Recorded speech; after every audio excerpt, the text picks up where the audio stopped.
Sting. Hello everyone, it is me, Brenda, and, as ever, I am super excited to be here on Star Probe. Even after my accident. Yes, it is Sting.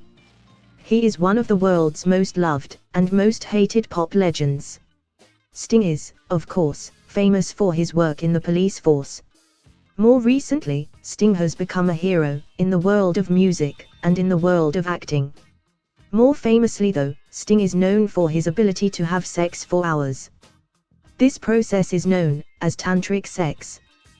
The internet has been set ablaze by recent reports that Sting has taken his tantric abilities out of the bedroom and into the bathroom. That's right, Sting is now tantric shitting.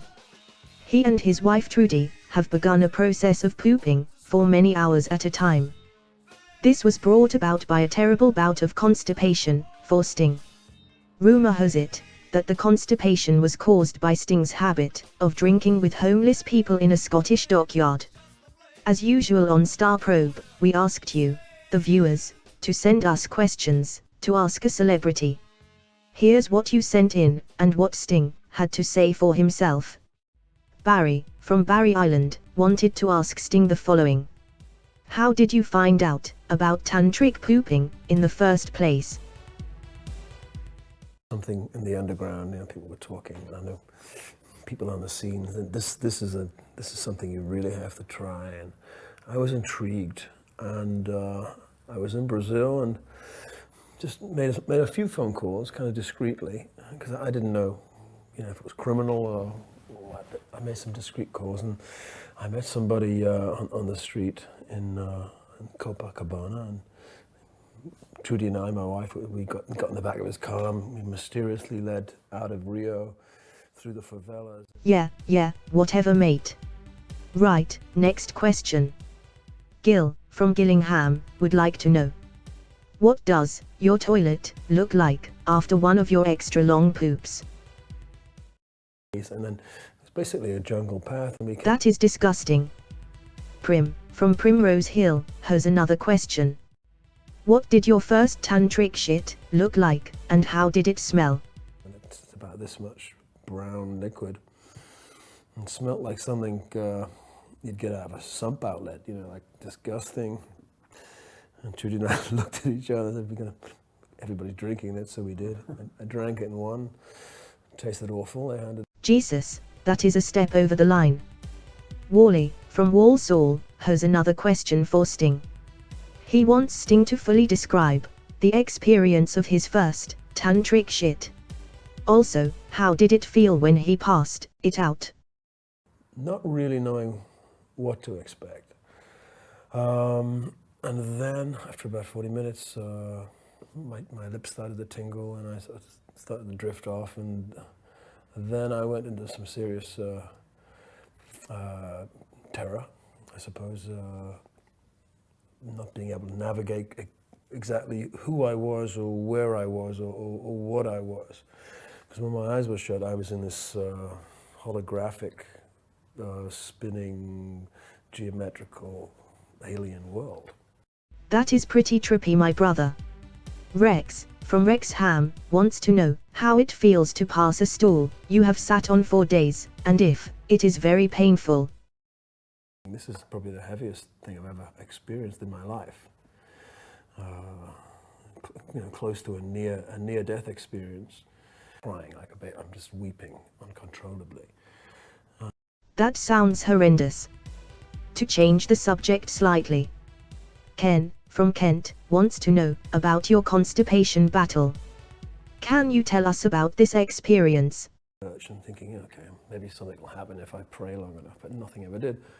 This is genuinely ontological, I think is the word. It's absolutely astounding. That's a hell of a word to describe being a bit bunged up. Staying on this subject. Colin, from Collingwood, is wondering if you ever tried medications for your problem. Regularly as I possibly can over the last couple of decades. And, Wow. That's a long time. How interesting. Your wife, Trudy, is also a tantric shitter. Ben, from Dover, would like to know if she enjoyed her first tantric shit. Helen said that I looked across at Trudy, who was having a beatific, or seems to be having a beatific vision. Like, it looks like she's in heaven. That does sound like heaven. Like stroking a puppy while masturbating. You frequently rebel against the system. Like you did in Quadrophenia.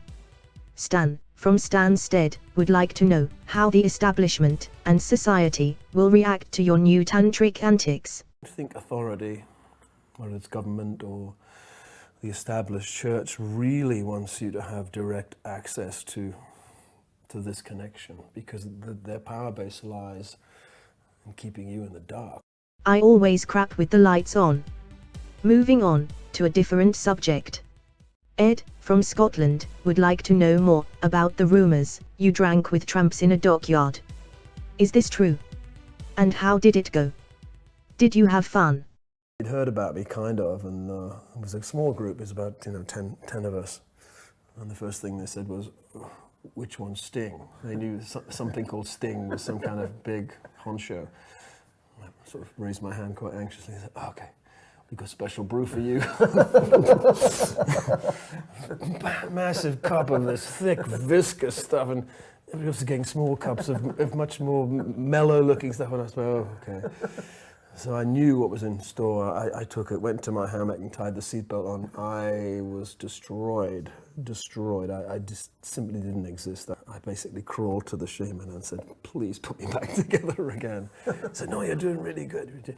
And then they beat me with leaves and blew tobacco smoke on me and literally put me back together again with this incredible care and love. And Wild. Burke, from Berkhamsted, has another question. He says that millions of people hate your guts. What do you say to these people? I think I need my ass kicked a lot of the time. Perhaps. It must have been tough to say that. Rick, from Rick Mansworth, has a much nicer question. Has tantric shitting made you feel younger? How do you get good at it? All I do is drop my load and finish. I'm 57. I feel like I'm 20. Mm-hmm. I have the energy of a 20-year-old, and that same kind of lust for life that I had then. I think largely through yoga, through being open to experiences, rather than closing off and saying, I'm now finished. I see. Enlightening. The last question comes from Doncaster. He asks, what is the first thing you think of before you do a tantric shit? I think, how can I stay in this position longer than 3 seconds? And you end up there for an hour, and you realize that it's actually the most comfortable place you could ever be. But it's just that initial resistance to change, any change. We don't like it, but it's essential. Well, that is all we have time for. Thank you, Sting. You have been a truly fascinating guest. Thank you also to our viewers for the questions. See you next time for another thrilling episode of Star Probe.